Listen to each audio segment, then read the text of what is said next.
शास्त्र की रचना दो दृष्टियों से की जाती है। एक तो सामाजिक व्यवस्था और संस्कृति को कायम रखना, जिससे लोग पूर्वजों के पद चिन्हों का अनुकरण कर सकें, तथा दूसरा ये कि वे शाश्वत शांति को प्राप्त कर लें।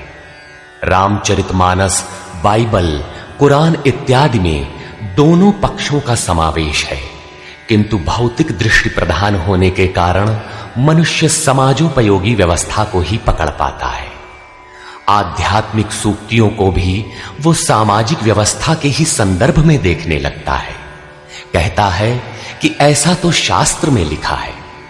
इसीलिए वेद व्यास ने दोनों के लिए एक ही ग्रंथ महाभारत लिखते हुए भी आध्यात्मिक क्रिया का संकलन गीता के रूप में अलग से किया, जिससे कि लोग इस मूल कल्याण पथ में भ्रांति का मिश्रण न कर सकें।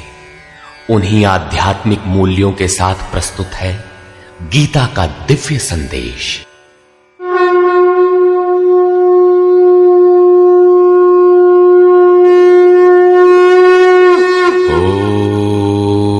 ओम श्री परमात्मने नमः। यथार्थ गीता, श्रीमद् भगवत गीता, अथ तृतीयो अध्यायः। अध्याय 2 में भगवान श्री कृष्ण ने बताया कि यह बुद्धि तेरे लिए ज्ञान मार्ग के विषय में कही गई। कौन सी बुद्धि? यही कि युद्ध कर, जीतोगे तो महामहिम की स्थिति प्राप्त कर लोगे और हारोगे तो देवत्व है। जीत में सर्वस्व है और हार में भी देवत्व है, कुछ मिलता ही है। अतः इस दृष्टि से लाभ और हानि दोनों में कुछ न कुछ मिलता है, किंचित भी क्षति नहीं है। फिर कहा, अब इसी को तू निष्काम कर्मयोग के विषय में सुन। जिस बुद्धि से युक्त होकर तू कर्मों के बंधन से अच्छी प्रकार छूट जाएगा। फिर उसकी विशेषताओं पर प्रकाश डाला।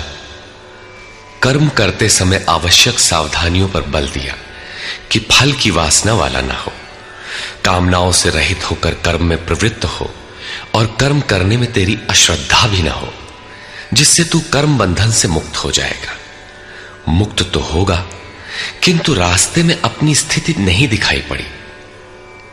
अतः अर्जुन को निष्काम कर्मयोग की अपेक्षा ज्ञान मार्ग सरल और प्राप्ति वाला प्रतीत हुआ। उसने प्रश्न किया, जनार्दन, निष्काम कर्म की अपेक्षा ज्ञान मार्ग आपकी दृष्टि में श्रेष्ठ है, तो मुझे भयंकर कर्मों में क्यों लगाते हैं?